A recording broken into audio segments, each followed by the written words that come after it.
नमस्कार, मैं हूं अंजू। आप देख रहे हैं 10 संकेत लाइव। दोस्तों, आज हम बात करेंगे उस प्रेस कॉन्फ्रेंस की यूपी की राजनीति में नया बवाल खड़ा किया है। जहां अखिलेश यादव ने सीधे सरकार पर हमला बोलते हुए कई ऐसे दावे कर दिए जिनके राजनीतिक मायने बहुत गहरे हैं और आने वाले चुनावों की दिशा तय कर सकते हैं।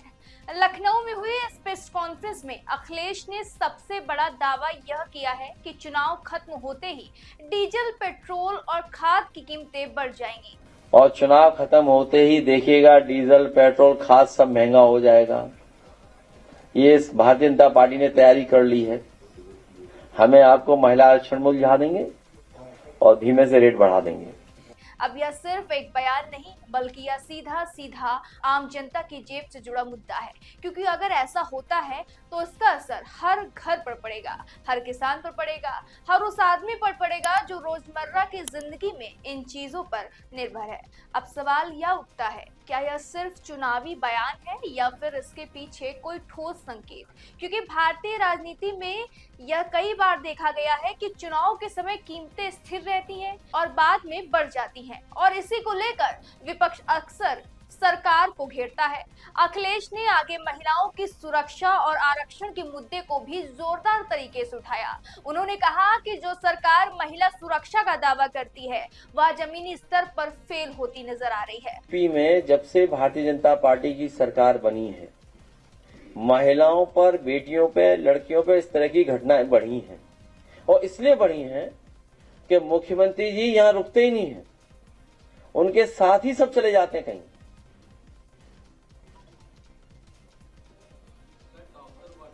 और आखिरकार जो सरकार दावा करती थी वुमेन्स सिक्योरिटी की, लड़कियों की सिक्योरिटी को, वो क्यों खोखली साबित हो रही है? और सबसे दिलचस्प बात यह कही कि बीजेपी की महिलाएं ही सवाल उठा रही हैं कि अगर आरक्षण देना है तो अभी क्यों नहीं लागू किया जा रहा है। और महिलाएं कह रही है बीजेपी की, इतनी गर्मी में उन्हें बाहर लाया जा रहा है, वो महिलाएं खुद कह रही हैं कि अगर बीजेपी को आरक्षण देना था तो अभी क्यों नहीं दे रहे हैं, जो अभी जो संख्या है। सोचिए आप, बीजेपी की खुद ही महिलाएं कह रही हैं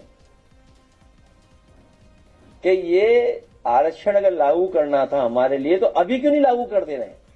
अब यह बयान सीधे सीधे उस राजनीतिक बहस को हवा देता है जो महिला आरक्षण बिल को लेकर पिछले कुछ सालों से चल रही है, जहां एक तरफ सरकार इसे ऐतिहासिक कदम बता रही है तो दूसरी तरफ विपक्ष सवाल उठा रहा है कि इसे तुरंत लागू क्यों नहीं किया जा रहा है।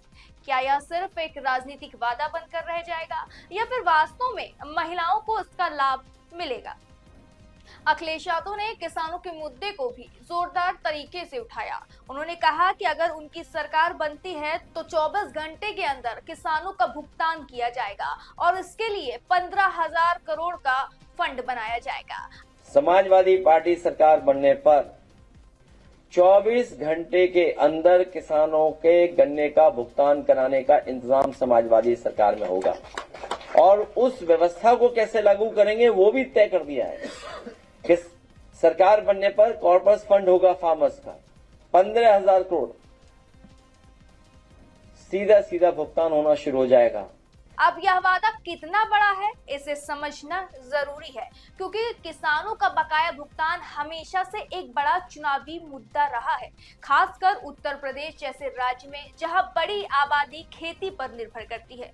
लेकिन यहाँ सवाल यह भी उठता है कि क्या यह वादा व्यवहारिक है?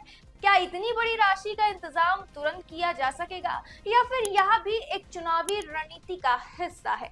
अखिलेश ने अपने बयान में पीडीए यानी पिछड़ा, दलित, अल्पसंख्यक समाज की बात भी प्रमुखता से उठाई।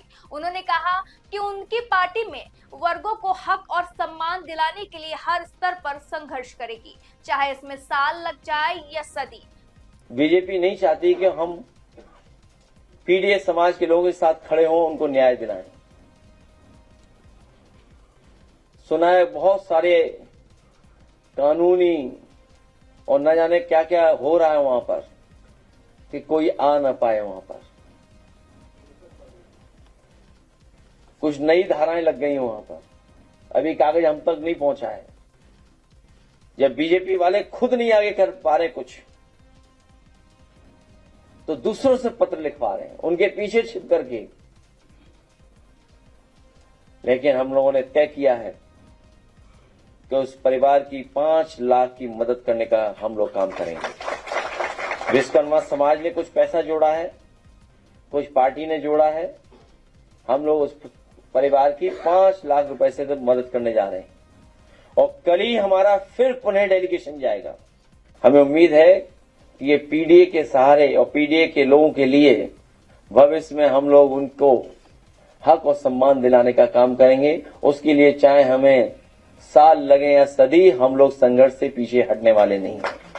अब यह बयान समाजवादी पार्टी के उस पुरानी राजनीति को दोहराता है जहां समाजवादी न्याय और पिछड़े वर्गों के अधिकारों को केंद्र में रखा जाता है। लेकिन इसके साथ ही उन्होंने यह भी आरोप लगाया कि बीजेपी नहीं चाहती कि पीडीए समाज को न्याय मिले। जो एक तंत्री लोग हैं, जो संविधान से नहीं चलना चाहते हैं, मन विधान से चलना चाहते हैं, उसके खिलाफ हम लोग लगातार संघर्ष करते रहेंगे। ये आज आपको भरोसा दिला रहे हैं। यानी जहां सीधा राजनीतिक टकराव दिखाई देता है, जहां दोनों पार्टियां अलग अलग सामाजिक वर्गों को अपने पक्ष में करने की कोशिश कर रही है। अखिलेश यादव ने अपने बयान में गाजीपुर की घटना का भी जिक्र किया और कहा कि उनकी पार्टी पीड़ित परिवार की आर्थिक मदद करेगी। कुछ नई धाराएं लग गई वहां पर, अभी कागज हम तक नहीं पहुंचा है। जब बीजेपी वाले खुद नहीं आगे कर पा रहे कुछ, तो दूसरों से पत्र लिखवा रहे हैं, उनके पीछे छिप करके। लेकिन हम लोगों ने तय किया है कि उस परिवार की 5 लाख की मदद करने का हम लोग काम करेंगे। विश्वकर्मा समाज ने कुछ पैसा जोड़ा है, कुछ पार्टी ने जोड़ा है। हम लोग उस परिवार की 5 लाख रुपए से तो मदद करने जा रहे हैं और कल ही हमारा फिर पुनः डेलीगेशन जाएगा और एक डेलीगेशन वहां भी भेजा जाएगा। अब यह सिर्फ सहानुभूति का मामला नहीं है, बल्कि यह राजनीतिक संदेश भी है कि उनकी पार्टी जमीनी मुद्दों पर सक्रिय है और लोगों के साथ खड़ी है। इसके साथ ही उन्होंने केंद्र सरकार पर हमला करते हुए कहा, कुछ लोग संविधान से नहीं बल्कि अपने मन से चलना चाहते हैं और ऐसे लोगों के खिलाफ उनका संघर्ष जारी रहेगा। यह बयान सीधे सीधे लोकतंत्र और संविधान की बहस को छूता है, जो आज की राजनीतिक माहौल में सबसे बड़ा मुद्दा बन चुका है। उन्होंने शिक्षा को भी विकास की कुंजी बताया और कहा कि समाज और देश की तरक्की शिक्षा से ही संभव है। गाजीपुर में सबसे पहले स्थापना हुई और उसके बाद एक लंबा इतिहास है कि अलीगढ़ मुस्लिम यूनिवर्सिटी अलीगढ़ में कैसे बनी जाकर। सबसे पहले उसकी शुरुआत जो पढ़ाई की संस्था बनी, वो बनी गाजीपुर में। और मुझे याद है उस समय भी कोई प्रोफेसर हमसे मिले थे और उन्होंने बताया कि सबसे पहली संस्था वहां बनी है, थोड़ी जर्जर है। उस समय समाजवादी सरकार में 50 लाख रुपए देकर के सरकार से उसका तमाम रिनोवेशन का काम भी अपनी सरकार में हुआ था। तो शिक्षा से ही हमारा समाज और देश तरक्की करेगा। लेकिन सवाल यह है, क्या सिर्फ बयान देने से शिक्षा व्यवस्था सुधर जाएगी या इसके लिए ठोस नीतियों और योजना की जरूरत है? अंत में उन्होंने एक और बड़ा बयान दिया, हिंदुस्तानियों के खिलाफ जो खतरा पैदा हुआ उससे लड़ने के लिए सबको तैयार रहना होगा। मुझे खुशी है कि आज इतने प्रोफेसर से मुझे मिलने का मौका मिल रहा है और सब हमारे जैसे अपने जैसे हैं, एक ही सोच के हैं, जो हिंदुस्तानियत को और मजबूत करना चाहते हैं। यही हमारी हिंदुस्तानियत है कि सब हम मिलकर के रह रहे हैं और इधर जो खतरा पैदा हुआ है हिंदुस्तानियत को, उसके खिलाफ हम एकजुट होकर के लड़ने के लिए भी तैयार हैं। राजनीति में इस तरह के बयान अक्सर भावनाओं को प्रभावित करने के लिए दिए जाते हैं। अब अगर पूरे घटनाक्रम को एक साथ देखें तो यह साफ है कि अखिलेश ने अपनी प्रेस कॉन्फ्रेंस के जरिए एक साथ कई मुद्दों को छूने की कोशिश की। महंगाई, महिला सुरक्षा, किसान, पीडीए, समाज, संविधान और हिंदुस्तानियत, यानी उन्होंने हर उस मुद्दे को उठाया जो सीधे जनता से जुड़ा है। लेकिन असली सवाल यही है, क्या यह सिर्फ चुनावी रणनीति है या फिर वास्तव में इन मुद्दों पर काम करने की प्रतिबद्धता है? क्योंकि चुनाव के समय हर नेता बड़े बड़े वादे करता है, लेकिन जमीन पर क्या होता है यह जनता भली भांति जानती है। और यही लोकतंत्र की असली ताकत भी है, जहां जनता ही अपनी फैसला करती है। तो अब देखना यह होगा कि इन बयानों का असर चुनाव पर कितना पड़ता है।